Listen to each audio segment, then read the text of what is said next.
Hello दोस्तों, कैसे हो आप लोग। आई होप बहुत ही बढ़िया हो, क्योंकि आपके लिए एक बहुत ही बढ़िया बुक की समरी लेके आया हूँ। दोस्तों, हम जब भी स्टॉक इन्वेस्टिंग की बात करते हैं तो सबसे पहला एक ही नाम उभर के आता है, वो होता है वॉरेन बफे का। और जब हम वॉरेन बफे की बात करते हैं तो हम उनके इन्वेस्टिंग सीक्रेट्स को जानने की कोशिश करते हैं, लेकिन हमें अक्सर वही घिसी पिटी बातें सुननी मिलती है, वही पुराने इन्वेस्टिंग कोट्स जिसकी गहराई को आधे लोग समझ ही नहीं पाते। लेकिन एक्चुअली में वॉरेन बफे स्टॉक्स को कैसे चुनते हैं, वो बिजनेस की रिसर्च कैसे करते हैं, वो स्टॉक की इंट्रिंसिक वैल्यू कैसे निकालते हैं, उन स्टॉक्स के लिए कितना पे करते हैं, ये सब कोई नहीं समझाता। जबकि ये सब चीजें वॉरेन बफे हर साल अपने शेयर होल्डर्स के साथ डिस्कस करते हैं Berkshire Hathaway letter to shareholders में। और उसमें से इन्वेस्टिंग के इम्पोर्टेंट लेसन्स को पिक करके यहाँ पे ऑथर ने ये बुक लिखी है। इसीलिए आज मैं आपके लिए इस बुक से प्रैक्टिकल स्टॉक मार्केट के इन्वेस्टिंग के लेसन्स लाया हूँ। तो दोस्तों, ये वीडियो को एंड तक देखना, क्योंकि इस वीडियो में आपको बहुत सारी इंपॉर्टेंट चीज़ें सीखने मिलेगी जो आपको पूरी लाइफ टाइम में काम आएगी। तो चलिए जल्दी से शुरू कर लेते हैं। उससे पहले अगर आपने ये चैनल इन्वेस्ट माइंडसेट को सब्सक्राइब नहीं किया है तो जल्दी से कर लो और बेल आइकन को प्रेस कर दो, ताकि आप इन्वेस्टिंग और फाइनेंशियल फ्रीडम के इंपॉर्टेंट वीडियोस को मिस ना कर दो।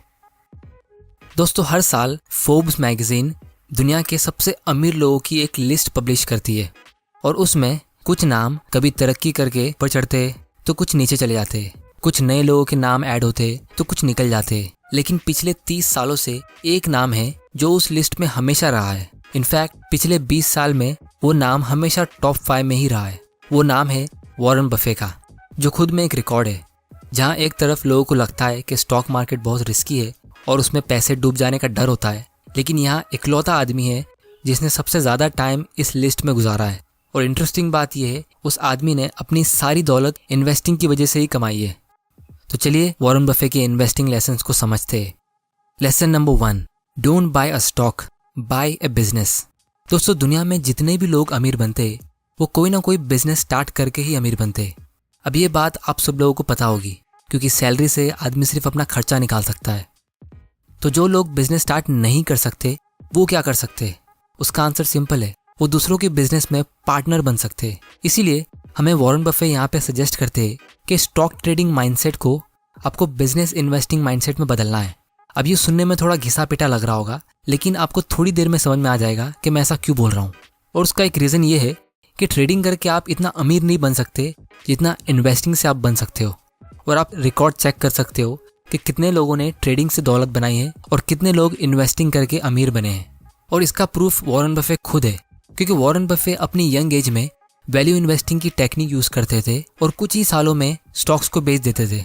और एक बार वॉरेन बफे ने अपनी मीटिंग में खुद कहा था कि वो उनकी बहुत बड़ी गलती थी कि वो स्टॉक्स को बहुत जल्दी बेच देते थे, क्योंकि उन्होंने जब एक्चुअल इन्वेस्टिंग करना शुरू की, यानी स्टॉक्स को लॉन्ग टाइम के लिए होल्ड करना शुरू किया, तब जाके उनकी कंपनी बर्कशायर हैथवे की वैल्यू तेजी से बढ़ने लगी कंपाउंडिंग के जरिए।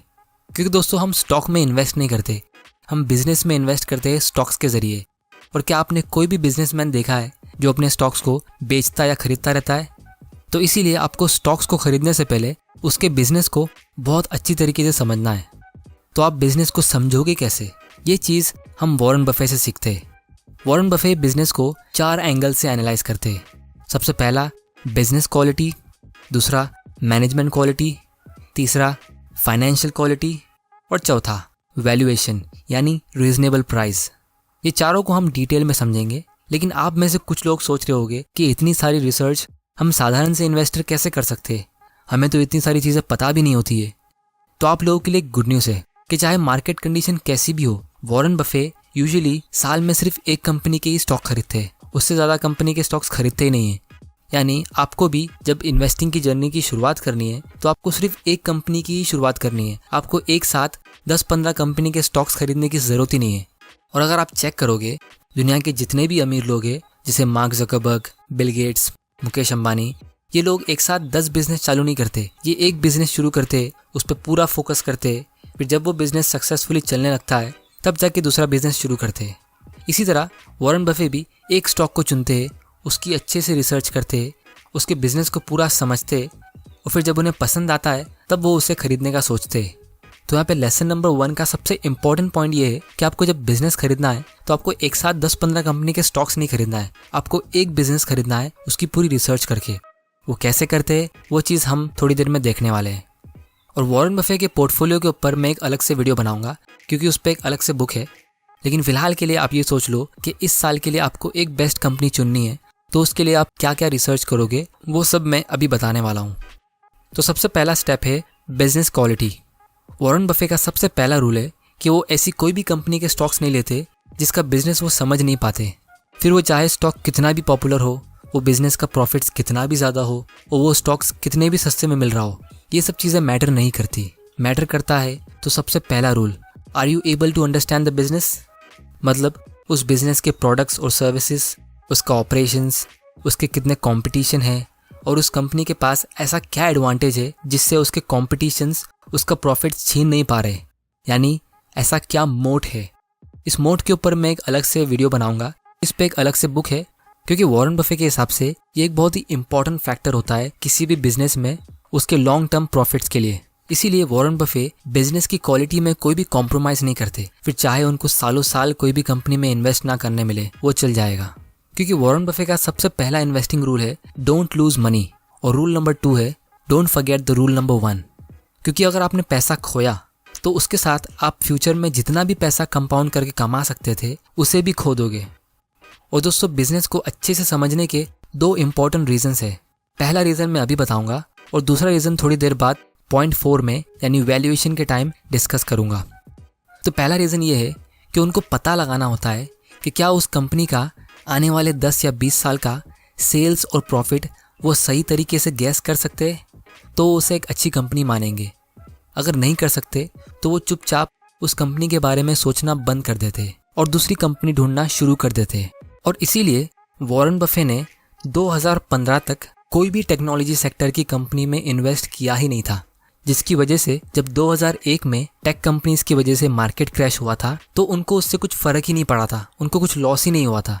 क्योंकि जो लोग 2000 में टेक कंपनीज में महंगे प्राइस पे स्टॉक्स खरीद रहे थे, उनको खुद को पता नहीं था कि वो बिजनेस कैसे काम करते, वो बिजनेस प्रॉफिट्स कैसे कमाने वाले।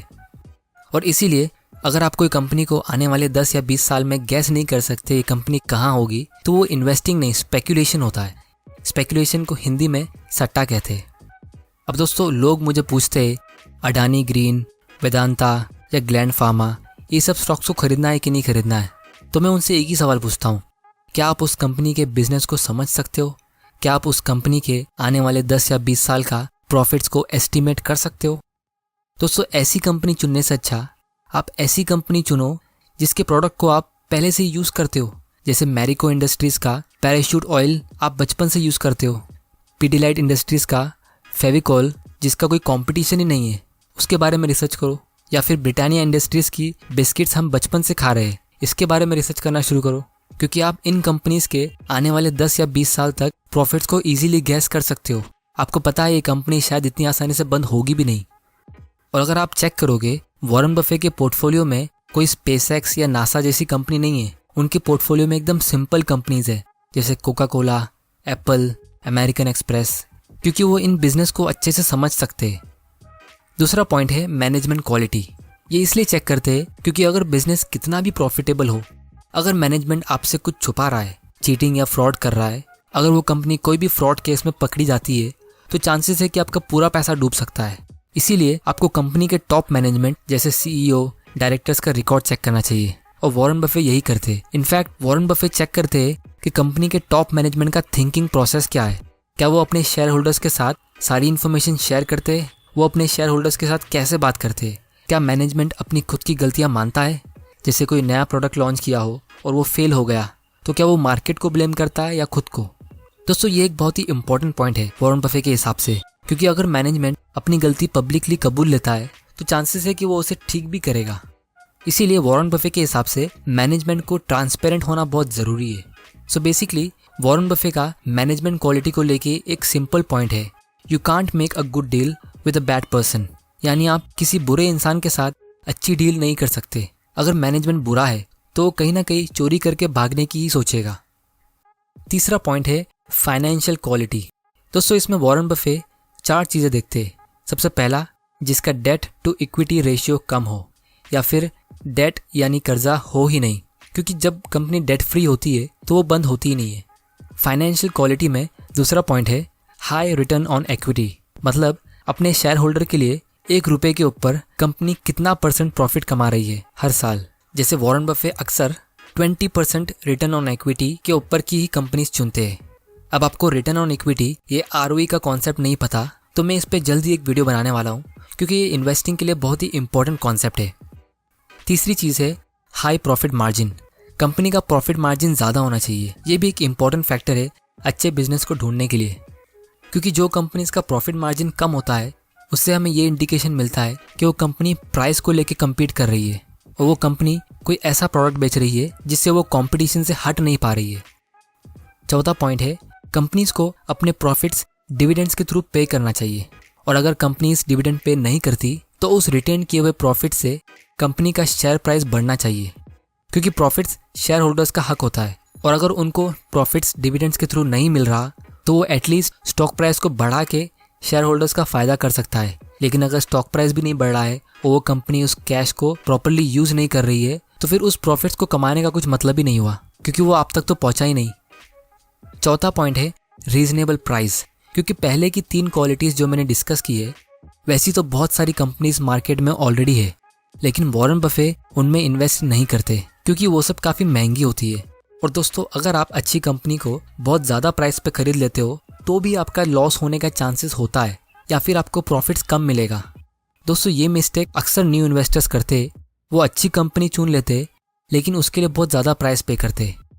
और अगर आपको ये जानना है कि स्टॉक्स को बहुत महंगे प्राइस पे खरीदने से क्या प्रॉब्लम होती है तो आप यहाँ क्लिक करके बेंजामिन ग्राहम की सिक्योरिटी एनालिसिस की बुक समरी देख सकते हो, जिसमें मैंने डिस्कस किया है कि अगर आप कोई भी स्टॉक को ज़्यादा प्राइस पे खरीदते हो तो उससे क्या प्रॉब्लम हो सकती है। तो दोस्तों, वॉरेन बफे वैल्यूएशन करते कैसे है? उसका आंसर काफ़ी सिंपल है। वो पूरी कंपनी का इंट्रिंसिक वैल्यू निकालते हैं, यानी उनके हिसाब से उस पूरी कंपनी की कितनी वैल्यू होगी वो पता लगाते हैं। और ये वैल्यू हमेशा एक एस्टीमेट होता है, यानी एक अंदाज़ा, क्योंकि आप कोई भी कंपनी का एक्चुअल वैल्यू एग्जैक्टली पता नहीं लगा सकते। ये हमेशा एक अंदाज़ा ही होता है। जैसे अगर आपको किसी को बताना हो कि कोई इंसान मोटा है तो आप अंदाजे से कह सकते हो कि वो 130 या 160 किलो का होगा। अब आपको यहाँ पे एग्जैक्ट पता लगाने की ज़रूरत नहीं है कि वो 147 किलो का ही था।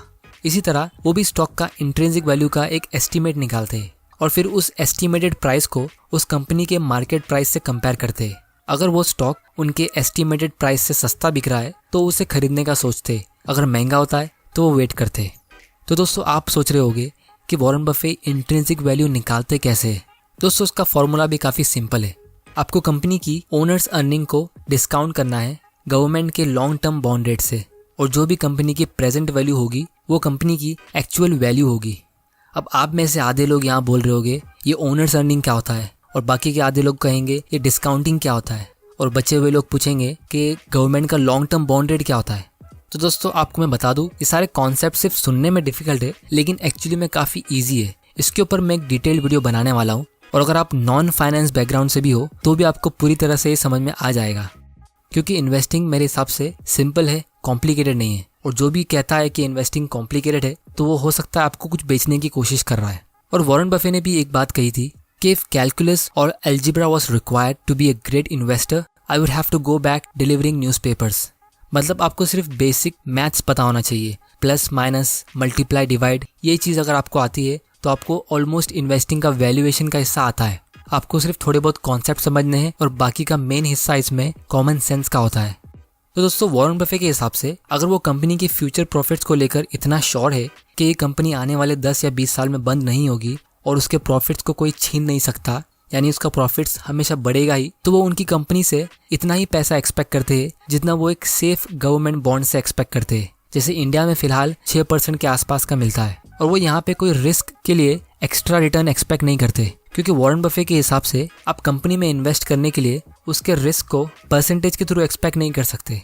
इसीलिए याद करो, पॉइंट नंबर 1 में मैंने कहा था कि वो ऐसे बिजनेस में ही इन्वेस्ट करते हैं जिसमें वो बहुत ज़्यादा श्योर होते हैं कि उसका प्रॉफिट्स आने वाले 10 या 20 साल तक बढ़ेगा या एटलीस्ट कम नहीं होगा। इसीलिए वॉरेन बफे यहाँ पे कोई भी रिस्क प्रीमियम ऐड नहीं करते। अब दोस्तों, यहाँ पे एक रियल एग्जाम्पल लेते हैं। वॉरेन बफे के करियर में उन्होंने एक कंपनी बहुत सस्ते प्राइस में ली थी जो उनकी लाइफ की बहुत अच्छी डील थी, द वॉशिंगटन पोस्ट कंपनी। ये कंपनी का ओनर्स अर्निंग 1973 में 10.4 मिलियन का था, और वो टाइम पे यूएस गवर्नमेंट का लॉन्ग टर्म बॉन्ड रेट 6.8% का रिटर्न दे रहा था। तो इस हिसाब से कंपनी की एक्चुअल वैल्यू हुई 150 मिलियन। इसका सिंपल मैथ ये है कि आप 10.4 को 0.068 से डिवाइड करो, जो होता है लगभग 152 मिलियन। लेकिन दोस्तों कंपनी वो टाइम पे मार्केट में सिर्फ 80 मिलियन में बिक रही थी, यानी वॉरेन बफे को इस कंपनी में 45% का मार्जिन ऑफ सेफ्टी मिला। और इनफैक्ट वॉरेन बफे के हिसाब से वो कंपनी की एक्चुअल वैल्यू होनी चाहिए थी $400 या $500, क्योंकि वो टाइम पे इंटरनेट नहीं था और वो एक न्यूज़पेपर कंपनी थी जिसकी बहुत सारी सिटीज़ में मोनोपोली थी, जो वॉरेन बफे के हिसाब से एक पावरफुल मोट होता है। तो दोस्तों इसी के साथ मैं शेयर करता हूँ इस बुक का 5th और सबसे इम्पोर्टेंट लेसन, वॉरेन बफे के 5 इन्वेस्टिंग प्रिंसिपल्स। सबसे पहला, ignore the market, be a business analyst not a market analyst. यानी आपको पूरी दुनिया में स्टॉक मार्केट में क्या हो रहा है इस पे ध्यान देना ही नहीं है, आपको सिर्फ और सिर्फ ये देखना है कि उस कंपनी में क्या हो रहा है, क्योंकि अक्सर अच्छी कंपनीज खरीदने के मौके स्टॉक मार्केट क्रैश के बीच में ही आते। 2, choose the best, no need to diversify. यानी आपको डाइवर्सिफिकेशन के लिए 20-25 कंपनीज की जरूरत नहीं है, आपको सिर्फ बेस्ट कंपनीज का पोर्टफोलियो क्रिएट करना है, फिर चाहे वो 3 कंपनीज का भी हो या 5 कंपनी का, वो भी चल जाएगा। क्योंकि वॉरेन बफे के हिसाब से रिस्क कम from not knowing what you are doing. मतलब आप पोर्टफोलियो को डाइवर्सिफाई करने के लिए 5 कंपनीज ऐसी ऐड कर रहे हो जिसके बारे में आप कुछ नहीं जानते, तो आप पोर्टफोलियो का रिस्क बढ़ा रहे हो, कम नहीं कर रहे हो। 3, बेट बिग व्हेन इट्स टाइम। यानी जब आपको अच्छी कंपनी सस्ते प्राइस में मिल रही है तो वो आपके लिए एक ही कंपनी काफ़ी है आपको अमीर बनाने के लिए, इसीलिए उसमें कॉन्फिडेंस के साथ आपको बड़ा अमाउंट इन्वेस्ट करना चाहिए। Lesson number 4, ignore the economy. दोस्तों पूरे देश में क्या चल रहा है, इकोनॉमी किस कंडीशन में है, कौन सी सरकार आई है, कितने लोगों को जॉब से निकाला जा रहा है, ये सब चीज़ों पे फोकस करने की आपको ज़रूरत है नहीं, क्योंकि रिसेशंस और मार्केट साइकिल्स आते रहते हैं। और सबसे लास्ट और सबसे important advice, when you buy a good company hold it forever. अगर आपको कोई अच्छी कंपनी मिलती है जिसका बिजनेस आपको अच्छे से समझ में आता हो, जिसका मैनेजमेंट बहुत ही अच्छा है, जिसकी फाइनेंशियल कंडीशन काफ़ी स्ट्रांग है और उसको आपने काफ़ी रीजनेबल प्राइस पे खरीदा है, तो आपको ऐसी कंपनीज को हमेशा के लिए होल्ड करना चाहिए। उसको उसी तरह होल्ड करके रखो जैसे आपने वो कंपनी खुद स्टार्ट की थी। तो दोस्तों ये थी summary the Warren Buffett way book की। अगर आपको इस वीडियो से कुछ सीखने मिला तो इस वीडियो को जल्दी से लाइक कर दो और इस चैनल इन्वेस्ट माइंडसेट को भी सब्सक्राइब कर दो, ताकि मेरे ऐसे इंपॉर्टेंट वीडियोस आप मिस ना कर दो। दोस्तों वीडियो को शेयर करना मत भूलना, और दोस्तों मुझे कमेंट के जरिए बताइए कि मैं कौन सी टॉपिक पे अपना अगला वीडियो बनाऊं। तब तक के लिए thanks for watching and good bye.